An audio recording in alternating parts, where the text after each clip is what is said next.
Au programme. Ou presque. Et bonjour les auditeurs libres, bienvenue dans Au programme ou presque, l'émission qui donne envie de faire des câlins. Alors si comme 99,998% de la population mondiale, vous n'avez pas écouté l'émission 0, rassurez-vous. D'une part, vous pouvez toujours vous rattraper en allant sur le site, au programme ou presque.cw.fr, et d'autre part, vous pouvez toujours vous rattraper en nous envoyant des spécialités culinaires de votre région, en veillant tout de même à ce qu'elles ne périssent pas avant de nous parvenir. Car comme vous le savez peut-être, le thème de l'émission portera aujourd'hui sur le banquet. De quoi nous réchauffer en ces temps où l'hiver installe ses quartiers d'été. Avec nos vaillants chroniqueurs, nous allons explorer la thématique sous toutes ses coutures, ou presque. Un voyage dans le temps et dans l'espace, un voyage dans les livres et dans les cartes, un voyage dans les mots et dans les lacs. Mais tout d'abord, laissez-moi vous planter le décor. Atmosphère, est-ce que c'est une gueule d'atmosphère? Tendez l'oreille, bien, voilà. S'il vous reste encore un peu plus de 83% de votre audition juvénile, si les acouphènes n'ont pas décidé d'envahir les chemins menant de vos oreilles à votre imaginaire, ou l'inverse, alors vous entendrez ce léger ressac que fait l'océan Atlantique au loin lorsqu'il vient frapper les plages charentaises. À 29 mètres d'altitude pour nos pieds et 30 pour nos têtes, 31 pour celle de Pascal, l'air ne manque pas et les embruns embrassent nos visages burinés par le temps. Derrière la lourde porte d'entrée de la demeure typiquement charentaise où nous avons élu domicile ce soir, ici, dans la bien nommée Sainte-Gemme, on imagine le marquis de Lafayette et les marins de l'Hermione demandant leur chemin vers l'Amérique, ou un goéland qui, comme le poète, se traîne sous une pluie battante, la démarche empruntée de porte en porte, en quête d'un peu de cognac. C'est ici que nous avons installé notre table et nos micros, et c'est dans ce cadre champêtre et bucolique que nous allons donc parler banquet. Et pour commencer, laissez-moi vous présenter celle qui virevolte autour des mots comme le papillon autour d'une fleur, maîtrisant le latin, le grec, l'araméen inférieur gauche et le juron du sud-ouest. Elle creuse le substantif jusqu'au nectar de l'étymologie. Il s'agit bien sûr de Marjorie. Merci Manu, merci. Donc, je maîtrise un peu plus le juron que le reste. Donc, chères interventrices, chers interventeurs, bien le bonjour, enfin bien le bonsoir. Alors, vous vous demandez sûrement, ou pas d'ailleurs, en quoi va consister cette chronique Minute Papillon. Alors, je vais vous emmener en balade, que dis-je, en voyage, autour des mots, dans les mots, à travers les mots, et tout ceci gratuitement, avec mes mots. Bref, nous allons rester dans l'enveloppe, dans l'apparence, sans jamais peut-être rentrer dans la substantifique moelle. Et comme vient de l'annoncer notre capitaine, notre Arthur de cette table carrée, notre premier mot sera le banquet. À noter que le même mot banquet est utilisé en France, en Espagne, en Italie, en Allemagne. N'est-ce pas méga pratique, mes chers compagnons? Rendez-vous compte que vous êtes polyglotte à l'instant T. Bon, pour un seul mot, certes, mais bon, c'est déjà pas mal. Bon début. Je connais un copain d'une copine qui part bientôt en expérimentation pédagogique en terre danoise. Et bien, en écoutant notre émission, il va être super content d'apprendre qu'en danois, banquet se dit banquet. À peu près, plus ou moins. Bon, bien évidemment, quand on pense banquet, on pense nourriture, agape, convivialité. Et au banquet de Platon, bien entendu. Vous imaginez qu'en 2021, le banquet de Platon deviendrait le gueuleton de Michel Onfray, dans lequel Julien Doré, Clara Luciani, Pomme, Kali, Benjamin Biolay, Jules et Aya Nakamura feraient à tour de rôle l'éloge de l'amour autour de tacos, burgers ou menus vegan. Surtout du tacos. Tacos. Bon, si les deux derniers convives arrivent seulement pour manger et n'ont pas le temps de s'exprimer, on ne leur en voudra pas. Et puis Sainte-Gemme n'est-il pas l'endroit parfait pour parler d'amour? Bien sûr. Eh oui. Donc, si je reprends mes réflexions du mois de juin, et de notre podcast 0, enfin 0 c'était surtout pour le mien, je vous disais qu'en clair, un banquet s'appelait ainsi parce que les convives s'asseyaient sur des bancs. Mais pourtant, nous on s'assoit sur des chaises, mais c'est pas pour autant que la table s'appelle chaisier, à moins qu'il existe des tabliers. Vous voyez ce que je veux dire, ou pas, à peu près? Donc, les chevaliers du chaisieron. J'ai peut-être résolu là la plus grande chasse au trésor de l'histoire. S'ils avaient pris le bon nom pour leur team, eh bien peut-être que cette équipe de bras cassés aurait enfin trouvé le Graal. Enfin, je dis ça, je dis rien. Donc, après la philosophie et la légende, venons-en à l'histoire, la vraie, avec un grand H, celle que vous toutes et tous, autour de cette table, vous enseignez à vos élèves. Savez-vous ce que Zola répondit au général Young à la fin d'un banquet partagé lorsque celui-ci déclara à l'écrivain: « Maître, vous avez écrit la débâcle, il faut maintenant nous donner la victoire. » Le savez-vous? Ah ben non. Non. Eh bien Zola, un grand orateur qui ne fut jamais, lui répondit: « La victoire, mais mon général, cela dépend de vous. » Zola qui reçut en juillet 93 la croix d'officier de la Légion d'honneur par Poincaré, mais qui jamais ne put avoir son fauteuil à l'Académie française. Mais n'est-ce pas cruel? Encore une fois, un problème de sémantique avec l'assise. Après le banc, ne dit-on pas être mis au banc de la société? Bon, ok, l'orthographe n'est pas le même, mais en même temps, en 2021, qu'est-ce qu'on en a à foutre de l'orthographe, hein? On le sait, non? On le sait. Voilà. Après aussi la chaise qui peut être électrique ou ne voir que la moitié d'une fesse. Ne dit-on pas avoir le cul entre deux chaises? Voici le fauteuil maudit de Zola. Attention donc où nous pensons nous asseoir, ou bien restons debout avec le poing levé comme Amel Bent. Wouh! Sans transition aucune, je passe de Zola et l'Académie française à ma fille Mia. Je me suis dit que pour mes chroniques sur le mot, je demanderai systématiquement à Mia ce que lui évoque le mot en question. Voilà ce qu'elle m'a répondu pour le mot banquet. Je pense que vous n'êtes pas prêts. Hein. Selon Mia, banquet lui fait penser à euro, parce qu'à la banque, il y a des sous. Car banquet, c'est le garçon qui travaille dans les banques, ou bien c'est une personne qui aime s'occuper de ses sous. Et pourtant, croyez-moi, j'avais bien articulé, mais qu'une enfant vénale. Je me suis ensuite amusée à lire les citations avec le mot banquet. J'en ai retenu quelques-unes. Mais avant, j'aimerais savoir si vous, autour de cette table, vous en connaissez. Eh ben, Non. Non, vous n'êtes pas chaud là. Pas trop. J'en ai pour vous, vous inquiétez pas. Allez, c'est parti. Voici mon top 3. Pour créer un peu de suspense, j'aimerais qu'on crée une ambiance remise de prix. Ok. C'est Allez, parti. Attention. ça on sait faire. En troisième position, c'est parti. L'illustre et antique Pythagore. Je le cite, assieds-toi au banquet de la vie, ne t'y accoude pas. Eh oh, monsieur Pythagore, mais c'est au bar qu'on s'accoude, pas à la table. Alors garde tes conseils et repars dans ton A au carré plus B au carré égale C au carré, Tu c'était nous as plus de ton domaine. Traumatisé. En deuxième position, l'essayiste Pascal Bruckner et son Aucune femme au monde ne remplacera jamais un bon banquet. Mec, t'es trop un fou de dire ça en 2021. Hashtag, la femme n'est pas un objet. Hashtag, la femme n'est pas un morceau de viande. Et tu sais quoi? Il y a même des gens qui ont les deux, la femme et le banquet, comme le beurre et la crémière. Enfin, sur la plus haute marche du podium, tadam! Le dépressif, très romantique Nicolas Gilbert, qui dans son ode Adieu à la vie, écrivit « Au banquet de la vie, infortuné convive, j'apparus un jour, et je meurs. Je meurs, et, sur ma tombe où lentement j'arrive, nul ne viendra verser des pleurs. » Merci à toi, Nico, je viens là de casser l'ambiance. Bref, pour conclure, car ma minute papillon commence à être celle d'un papillon qui a la vitesse d'un vol d'un cerf-volant à la retraite, chers auditeurs, je n'étais que le hors-d'œuvre, parfois hors à propos d'ailleurs de cette émission. Je vous souhaite une bonne dégustation avec le reste du menu qui sera, j'en suis certaine, riche en saveurs. Oh, merci merci. Marjorie. Merci Marjorie. Ouais. Ben, du coup, passons donc à l'entrée. Alors, elle vit en Bretagne et c'est déjà la preuve que les épreuves ne l'impressionnent guère. Lorsqu'on lui dit d'aller se faire voir chez les Grecs antiques, eh bien, savez-vous qu'elle bondit de joie. La parole est à Marina. Eh bien, écoutons Strabon pour commencer. Il nous parle de banquet. Oui, Strabon, oui. Les hommes s'assemblèrent en tribus et cités parce qu'ils tendent, par nature, à mettre les choses en commun, et en même temps à cause du besoin qu'ils ont les uns des autres. Et ils se rassemblent dans des lieux sacrés qui leur sont communs pour les mêmes raisons, tenir ensemble des fêtes et des assemblées.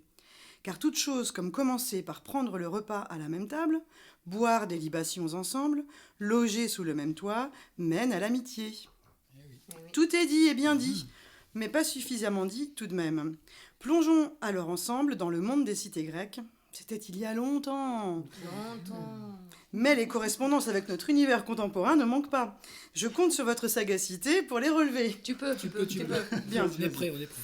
Au préalable, quelques généralités, pas superflues me semble-t-il. À partir des 7e, 8e siècles avant Jésus-Christ, la constitution de la cité comme groupe d'hommes égaux, mais aussi comme territoire balisé où sont aménagés les lieux de sociabilité citoyenne, va de pair avec l'institution du repas commun, comme pratique citoyenne. Voilà que je me prends pour Strabon. C'est sûrement mieux et plus clair si je vous propose une promenade au cœur de la cité des Athéniens. Suivez le guide. On y va. On est prêt. Imaginez-vous en plein été, à la charnière des mois de juillet-août. C'est, pour les Athéniens, le début de l'année. Et comme tout début de l'année qui se respecte, ça se fête. Bienvenue au Panathénée, dont la première occurrence dans les sources remonte à 566 avant Jésus-Christ, et qui, comme son nom l'indique, concerne tous les Athéniens. Je vous épargne le détail du déroulement des festivités. Allons directement sur l'Acropole, le centre religieux de la cité, pour assister à ce qui correspond au paroxysme de l'événement, les sacrifices d'animaux. Quel cohue! Les vaches, élevées aux frais de la cité. Toujours les vaches. Oui, toujours les vaches, oui. Donc. Élevées aux frais de la cité et amenées tant bien que mal sur le grand hôtel d'Athéna-Polias, sont mises à mort les unes après les autres. Et elles sont nombreuses. Il faut nourrir avec elles les citoyens. Alors, pas tous, évidemment. 40 000, un stade de foot, ça fait beaucoup. Mais ceux qui ont participé au cortège. Et ils sont, malgré tout, assez nombreux. Ils sont à l'image de la cité tout entière. Comme la Boulay, on y reviendra. Ce conseil dont nous parlerons ensuite, si on m'en laisse un peu le temps. Donc revenons à nos vaches. Une fois abattues, elles sont découpées. Alors ne surtout pas oublier la part des dieux. Et elles sont partagées en 500 parts, autant qu'il y a de boulettes à la Boulay. Chaque part pouvant nourrir donc une quarantaine de citoyens. Si vous faites le compte, c'est quand même un petit stade. Ouais, c'est Guingamp, on avait dit. Voilà. Guingamp, oui, C'est exactement. environ Oui, oui. Guingamp, hein. Peut-être Lorient même. Lorient, ouais. Bien. Les Merlus. Trêve de plaisanterie, ces citoyens chanceux vont donc, lors d'un grand banquet festif aux céramiques, près du cimetière où sont enterrés les soldats morts pour la cité. Ils vont donc en périphérie de la ville manger ensemble ces viandes. Alors, non, pas grillées dans des barbecues géants. Non, ne vous réjouissez pas trop vite. Elles sont bouillies avec des galettes et du vin. Et c'est la cité à table jusque tard dans la nuit. Comme on a célébré l'alliance des hommes et des dieux sur l'acropole dans l'après-midi, on célèbre la communauté des citoyens aux céramiques le soir. Et à la mise à mort ritualisée des bêtes succède le partage, puis la cuisson, puis la consommation de la viande. C'est la civilisation par excellence, c'est ça être humain, c'est ça faire le citoyen. Si on résume, manger du pot-au-feu avec un bon pain et du vin, aux frais de la cité, un soir d'été, C'est ça. après la grande fête nationale, avec ses voisins, avec ses copains, non loin de la place du village, c'est faire société. On fait société. Retournons quand même à Athènes. Un petit peu de sérieux. La consommation rituelle de nourriture, de viande, se pratique aussi sur l'agora, le cœur politique d'Athènes. Avec la structuration de la cité, l'augmentation du corps des citoyens a engendré l'égalité en droit et avec elle, les formes de commensalité suivantes. Par exemple, premier exemple, les pritanes mangent ensemble tous les jours dans un bâtiment qu'on appelle une tolos sur l'agora. Ils sont astreints à ce repas en commun et cela fait partie de leur fonction. Ah oui, il faut peut-être quand même que j'explique si je ne veux pas perdre tout le monde. Non, on est là. Manu, c'est bon, tu es là? Pour faire simple, ce sont 50 citoyens qui sont tirés au sort tous les ans et qui représentent leur tribu, à la Boulay. On y revient. Et ce sont eux qui dirigent la cité pendant un mois. Ils assurent par là la permanence donc de cette fameuse cité et ils sont au centre du territoire comme du corps des citoyens. L'espace de la Tolos, donc le bâtiment rond, renforce cette centralité puisque le bâtiment est circulaire. Il est structuré par 10 rayons organisés autour donc de l'hôtel d'Estia et tous mangent autour, ensemble, a priori debout. Ils n'ont pas le droit de manger couché. Donc, quand ils mangent ensemble tous les jours, c'est la cité tout entière qui mange, le repas citoyen par excellence où on discute des affaires qui concernent tout le monde, des affaires publiques. J'ai encore le temps ? Ouais. Alors, oui. deuxième exemple, sur l'agora, il y a aussi le pritané, qu'on appelle le foyer commun. Et là, donc, dans ce pritané, la cité accueille également pour manger, mais cette fois-ci couchés, les étrangers et certains citoyens. Alors, parmi les citoyens qui sont invités, il y a des banqueteurs à vie. Ils sont membres de la vieille aristocratie, bienfaiteurs de la cité, vainqueurs au grand concours sportif. Bref, une élite citoyenne. Tandis que certains citoyens sont admis temporairement, effectivement, à cette table par décret de l'Assemblée. N'importe qui n'a pas le privilège de manger couché dans le foyer commun de la cité. Là aussi, c'est la cité qui mange, mais c'est un groupe de convives sélectionnés, au nom de la communauté. Privilège, quand tu nous tiens. Les origines politiques et économiques du mangeur déterminent donc les formes de commensalité auxquelles il peut prétendre. Voilà, manger participe de la définition de la citoyenneté, et le banquet est donc un marqueur social et identitaire, précisant la place des hommes dans la communauté des citoyens. Toute ressemblance avec des situations familières n'est pas forcément complètement fortuite. En effet. Merci Marina. Merci. Tu nous as encore éclairé de ton savoir, ça fait du bien. Merci. Attention maintenant, il est notre maître et docteur en histoire, spécialiste des cartes et des territoires. C'est le Kylian Jornet de nos terroirs et notre enchanteur du soir. Bonsoir. À toi Manu. Allez, on va commencer par un petit générique. Ah, vous le reconnaissez sans doute.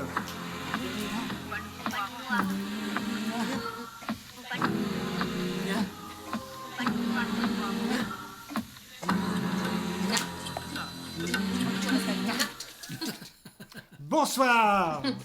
Oui, je voulais commencer par rendre hommage à celui qui m'a terrorisé tous les samedis en début de soirée avec sa cravate, sa chevelure subversive et son bonsoir de destituteur antipathique de la Troisième République. Vous voyez de qui je veux parler? Ah, mais oui. Ah oui, c'est Jean Cricri, c'est Jean-Christophe Victor. Oh, j'ai une bouffée d'angoisse rien que l'évocation de son nom. Fils de Paul-Émile, le célèbre explorateur, à se demander d'ailleurs si dans la famille il n'y avait pas une sorte de culte pour l'antiquité romaine et les trianomina, Caius Julius César, Caius Octavius Augustus, Janus Christophus Victorius. À l'allemande, là. Hein. À l'allemande, un peu. Allez, Schermanique, un peu. Bref, si j'ai souhaité introduire ma chronique avec ce générique terrifiant, c'est bien sûr pour saluer la mémoire de celui qui a permis la vulgarisation des cartes, pas des corps, des cartes à la fin du 2e millénaire, mais c'est aussi parce que l'émission, malgré ses 25 ans d'existence, n'a jamais traité d'un sujet géopolitique pourtant majeur. Je veux bien sûr parler des fromages. bien sûr. Les fromages français. Vous connaissez sans doute la phrase que l'on attribue au général de Gaulle. Je vous imite, général de Gaulle. Comment voulez-vous gouverner un pays où il existe 258 variétés de fromage? Je le maîtrise. Non, Giscard d'Estaing. C'est de la Mon mauvaise grand-père, foi. mon Vous êtes- grand-père. Grand-père de Anne. Oui, c'est qu'en effet, en France, on est gâté. Où que l'on aille, on trouve du fromage. On en fait même des cartes, et notamment une dont j'ai décidé de vous causer. Vous pouvez d'ailleurs la retrouver sur notre site web, au programme ou presque.cw.fr. Bon, alors disons-le tout de suite, il faudrait bien plus de 5 minutes pour décortiquer cette carte, tant elle est foisonnante, mais comme on ne me laisse pas beaucoup de temps, je vais faire succès. Oui, on me coupe toujours la parole. D'abord le titre, parce qu'une carte, c'est d'abord un titre, et un titre, c'est une promesse. La France du goût, du bon goût, pourrait-on dire, et des produits laitiers. Bon, déjà là, c'est bizarre, on est d'accord, comme si les deux sujets étaient indépendants l'un de l'autre. Or, on va le voir, c'est justement pour les associés qu'ils sont dissociés. C'est génial, hein? Ensuite, la carte. Et une carte, ce sont des choix. En l'occurrence, on observe quelques partis pris. Le premier, ce sont les frontières. Le cartographe s'est concentré sur la métropole et la Corse comme s'il n'existait aucun fromage ou produit laitier dans les Drômes. Pourtant, je peux vous dire que le camembert de Nouméa ou le Montbébourg de la Réunion, ça te restructure le palais et ça te refait les tapisseries intérieures. C'est du fromage. Deuxième parti pris, la France est un archipel. Nos voisins ont disparu. Volatilisé, oxy par un maroilles de sous les tétons ou un Munster de la Deuxième Guerre mondiale, alors qu'on pourrait se dire que certains de nos fromages sont plutôt transfrontaliers. On peut penser notamment au Mont d'Or. Seule évocation de nos voisins, le drapeau européen planté assez maladroitement sur la cathédrale de Strasbourg. Dernier parti pris, la France du goût, c'est une France rurale. Et même une France agricole. On aura beau chercher, les villes ont disparu, rasées, évanouies, enfouies sous terre comme de vulgaires déchets radioactifs. Vous voyez Marseille? Eh ben non, vous voyez pas Marseille. Vous voyez côte à côte, sur la côte, une aubergine et une courgette. Ouais. Vous cherchez Rennes? Eh ben non, pas de Rennes, Marina. Simplement 2 balles de foin délicieusement posées sur un champ brûlé par l'été. Non, sur cette carte, pas de ville, pas de centrale nucléaire ni d'usine Céveso. Pour se déplacer, pas de route ni d'aéroport. On voyage en flamant rose. Pas de LGV, on file à dos de cerf. Et pas de porte-conteneurs ni de tanker. On vogue à cheval sur des moules. Bref, vous avez compris. On sent bien que le ou la cartographe a du Jean-Pierre Pernaut en lui ou en elle. Et qu'il a un message bien précis à faire passer. Alors, pour comprendre ce message, continuons d'explorer cette carte. Et là, mes amis, c'est un banquet, que dis-je, un festin à la Rabelais. Ah, le voyage qu'on entreprend. Tu veux une saucisse? Va à Strasbourg. Tu veux un melon? Va à Cavaillon. Une bière? Va chez les ch'tis. Une crêpe? Va chez Marina. Et puis, évidemment, on trouve des fromages et des vaches. On aperçoit 1 ou 2 chèvres, mais c'est pour la déco. Pourtant, certains des fromages présentés, et non des moindres, comme le Roquefort ou l'Osso Irati, sont des fromages de brebis. Non, sur la carte, on voit des vaches, et encore des vaches. Des millions d'hectolitres de lait de vache se déversent sur cette France du goût. C'est plus une traite, c'est une inondation, que dis-je, c'est un mascaret qui emporte avec lui les jambons de Bayonne, le Futuroscope et le château dévasté de Montségur. En conclusion, Que conclure? Eh bien, que, comme toujours, les cartes véhiculent un imaginaire et qu'ici, l'imaginaire constitue le canal par lequel un message promotionnel avance masqué. Ici, il ne s'agit pas d'aider le pauvre pèlerin à trouver sa route jusqu'à Saint-Jacques ou jusqu'au meilleur restaurant selon TripAdvisor, non. Il s'agit de raconter une histoire de France pleine d'images d'Épinal, une sorte de récit géographique national qui fleure bon le « c'était mieux avant ». Quand on buvait, non, quand on consommait davantage de produits laitiers, un peu à la Pierre Mendès France pour ceux qui s'en souviennent. Mais bon, vous êtes jeunes vous. Bien sûr, la carte est jolie, colorée, équilibrée, quoique le brie de Melun ressemble davantage au vaisseau alien d'Independence Day. Autre chose, ne vous moquez pas, c'est pas joli. Non, jamais. On est presque chez Arcimboldo, mais on comprend bien qu'ici la carte n'a pas vocation à vulgariser des connaissances. Non, car cette carte n'a pas été réalisée par un laboratoire de géographie, elle n'est pas le produit d'un travail universitaire, elle a été commandée par le CNIEL, le Centre national interprofessionnel de l'économie laitière, financé en partie par de grands groupes comme Lactalis. Leur site web est particulièrement complet, on y trouve notamment un espace pédagogique, dédié aux enfants et aux enseignants, dans lequel on peut trouver cette carte. On y trouve également ce questionnement à tout point de vue innocent. Et si la vache était le vrai symbole de la France et le lait son ADN? Voilà, je vous laisse méditer. Merci Manu. Merci Manu. Ce soir une raclette, c'est ça? C'est ça. Pourquoi pas? Allez, c'est parti. Alors attention, elle est celle qu'à Toulouse, on surnomme la suprême passionnariat, celle devant qui les passants s'inclinent très bas. Elle inspire tellement le respect par son énergie déployée qu'EDF envisage d'en faire un réacteur haut de gamme. Je veux bien sûr parler de Ange. Ouais, merci. À C'est toi. trop. Ça tombe bien, les ramollos. De l'énergie, il va vous en falloir pour écouter ma chronique. On en a. Bon. Alors, nous disions donc qu'un banquet, c'est un grand repas festif qui réunit des amis pour une grande occasion. C'est ça, j'ai bien suivi? C'est ça. Oui. Bien. Alors, on ne peut pas passer à côté de la célébrissime fresque de Léonard de Vinci. La Scène. Ah ben voilà, et La scène et moi. Bon, alors, pour ceux qui n'auraient pas en tête, elle est sur le site, Oui, Manu. oui, absolument, au programme ou presque.sitew.fr. Tu fais ça bien. Bien, merci. Petit rappel rapide, l'Ultima Scena, c'est une peinture murale de 400 cm sur 800 cm, réalisée pendant 3 ans à partir de 1495 à Milan, dans le couvent dominicain de Santa Maria della Grazie. Oh, voilà. Je vous en prie, c'est cadeau. Et plus précisément sur un des murs des réfectoires des moines. C'est Ludovic Sforza qui est le commanditaire, comme on s'en doute en observant les 3 blasons qui surmontent la fresque. Sur cette grande fresque, on identifie plusieurs personnages de face autour d'une grande table. Attention, je cite de gauche à droite. Barthélemy, Jacques le Mineur, André, Judas, tenant une bourse, Pierre, Jean, Jésus, au centre, son visage ressort sur le paysage et le ciel clair sur lequel s'ouvre la porte du fond. On trouve ensuite Thomas, Jacques le Majeur, Philippe, Matthieu, Thaddée et Simon. C'est bon, vous avez compté? Oui. Combien? 10, non? Pas du tout. 12. Mais n'importe quoi. 13. 13, 13. 12 plus 1, évidemment, bah oui. 12 apôtres Oui. et Jésus au centre. Bon, il faut savoir que le peindre la scène dans les réfectoires du monastère est assez classique au Moyen-Âge. Mais ce qui fait la renommée de cette peinture-là, précisément, c'est la représentation de la réaction de chacun des apôtres. Si vous regardez bien, vous verrez un saint Thomas sceptique tendant l'index. Philippe se levant pour protester de son innocence. Barthélemy indigné appuyant les mains sur la table. J'ai les mimes en face de moi, c'est affreux. C'est sûrement pour cela qu'elle fut maintes fois imitée et parodiée. Alors vous avez sûrement en tête l'adaptation de Dali, de Buñuel. Il y avait aussi la pub très controversée en Italie qui fit scandale de Marité et François Girbaud. Elle avait été censurée pendant un temps, puis la censure avait été levée. Léonard de Vinci souhaitait, comme on l'a retrouvé dans ses écrits, peindre les figures de telle sorte que le spectateur lise leurs pensées au travers de leurs mouvements. On a ici donc une illustration magistrale de cette théorie des mouvements de l'âme. Bon, revenons à ce que l'on trouve sur la table, plus pragmatique. Bon, du pain. Du pain, évidemment. On mange quoi? Du pain. On verra après pourquoi.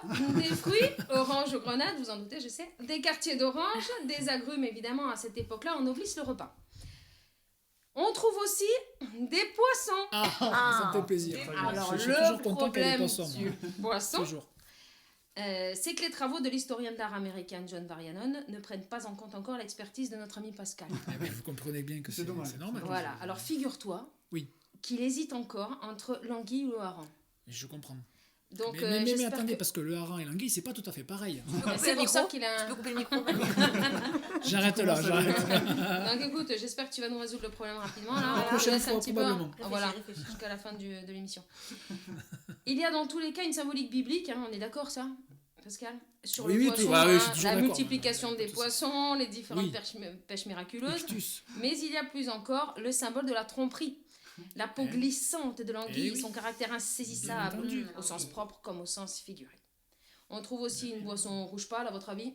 Oh, Du vin. Ah oui. Ah bah oui. Pinard. Eh oui, et du sel. Et du sel, la chose. salière est renversée et elle pourrait être le signe de la malchance de Judas, parce qu'il fallait que quelqu'un remplisse le rôle du traître.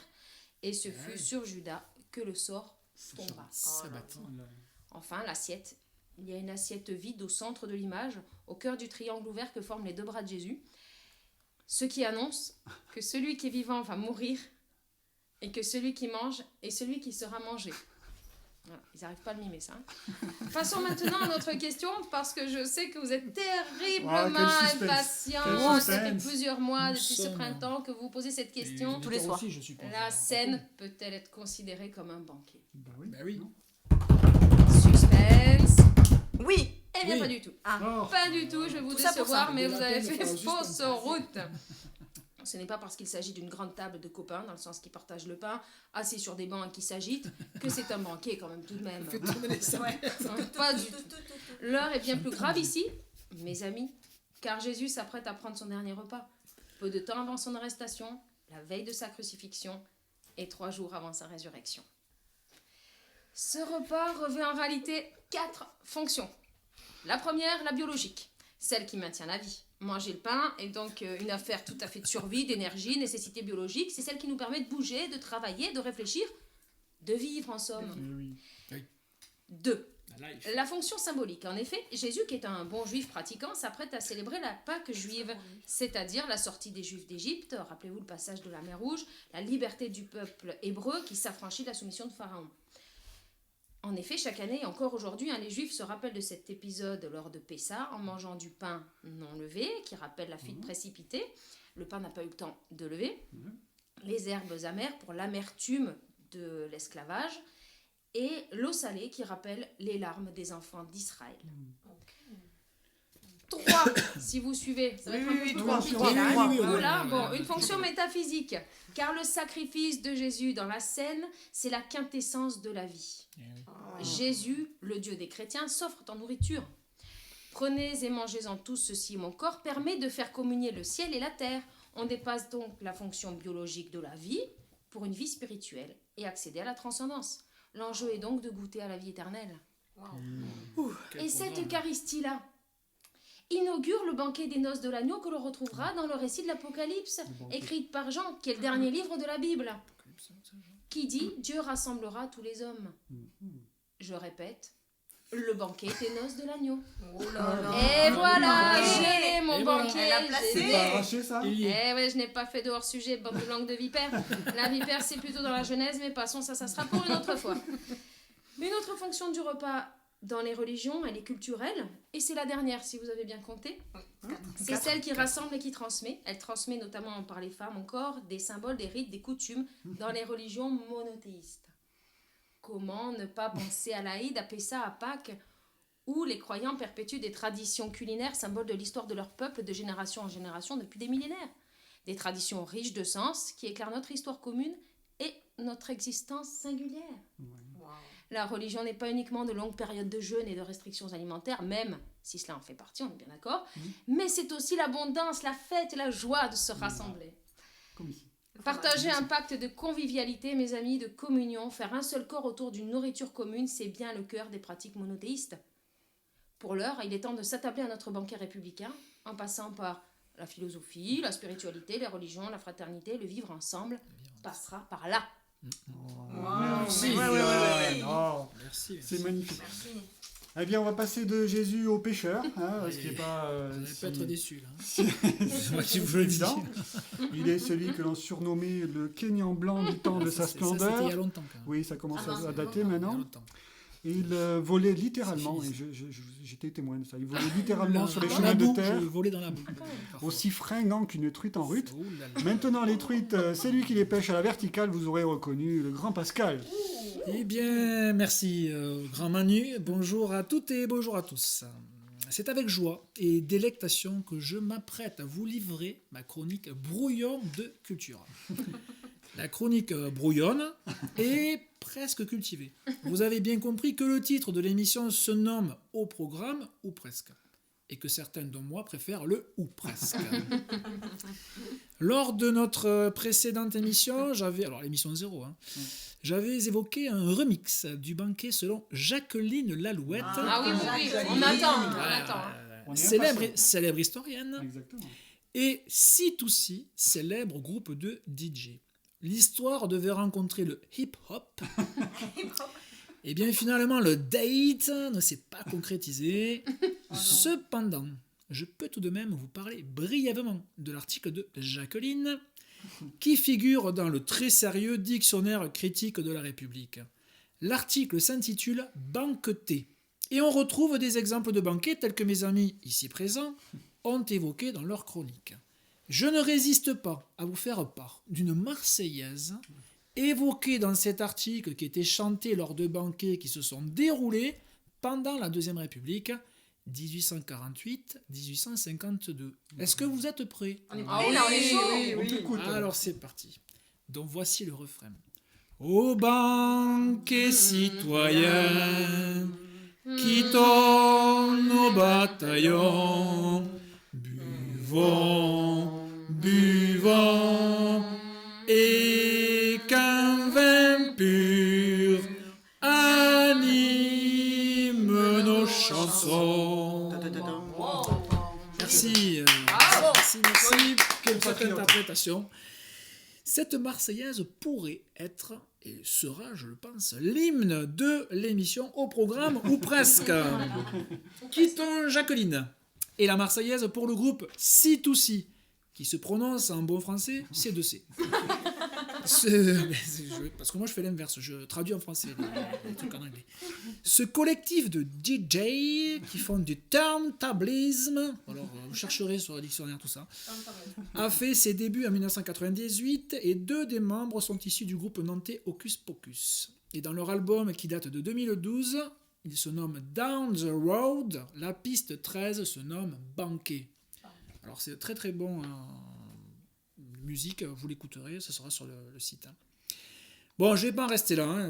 Comme promis, je vais aussi parler de banquet. En bon prof de français ou pas, ou presque, je sais pas trop, je me suis intéressé aux homonymes. C'est un peu comme le Canada Dry, l'homonyme. Ça a le goût, mais c'est pas tout à fait pareil. Bon, bref. Banquet, B-A-N-Q-U-E-T. Et ça, c'est le mot de l'émission. Et en feuilletant les dictionnaires avec quelques pages web, j'en ai trouvé un autre, plutôt d'actualité. Et c'est banquer, B-A-N-Q-U-E-R.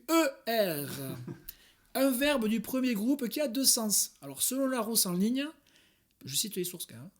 Vous avez vu il s'agit de pêcher, pêcher au-dessus d'un banc de poissons, à la verticale, Ouais, comme voilà, a dit le Manu. poisson. Pour Ouais, la ouais. verticale.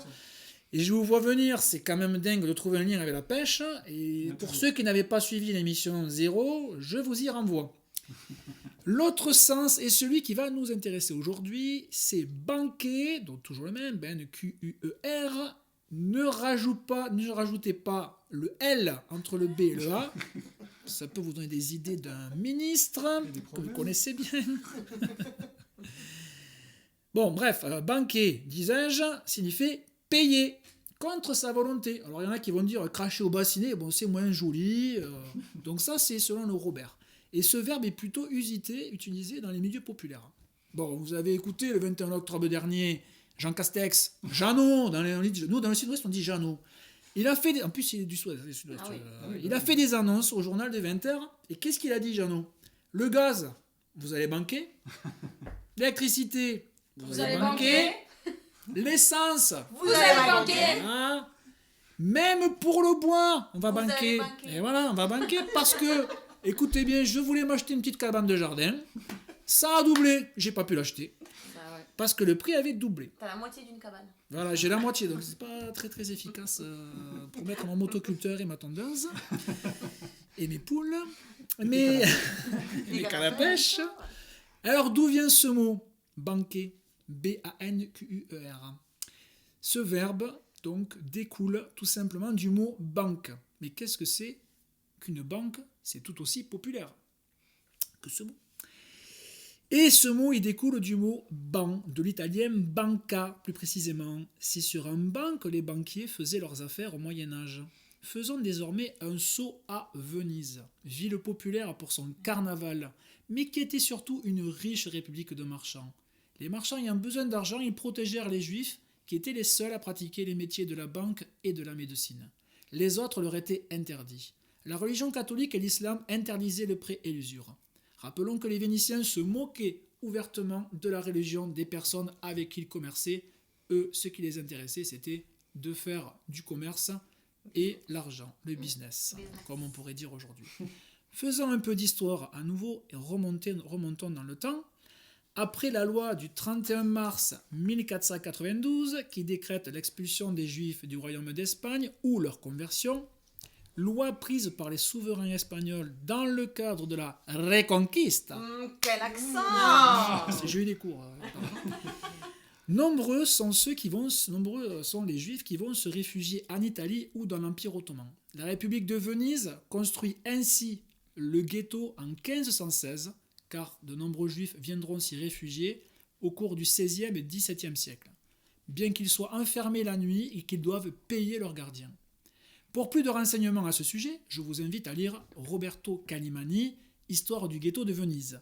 Vous apprendrez aussi que le mot ghetto, qu'on utilise aujourd'hui parfois, ou qu'on a utilisé tout au long des siècles, signifie petit morceau de métal, car les bâtiments qui ont accueilli les populations juives à Venise ont été construits sur des terrains vagues qui abritaient auparavant des fonderies. Vous voyez que tous les mots ont une histoire. C'est ça. Et sinon, vous vous rappelez de la roue de la fortune? Ah, ça oui. Ah, Ah, là, il y a oui. du monde, Ah, hein. voilà. Quand on parle des émissions populaires, là, tout le monde... voilà. Donc, c'était dans les années...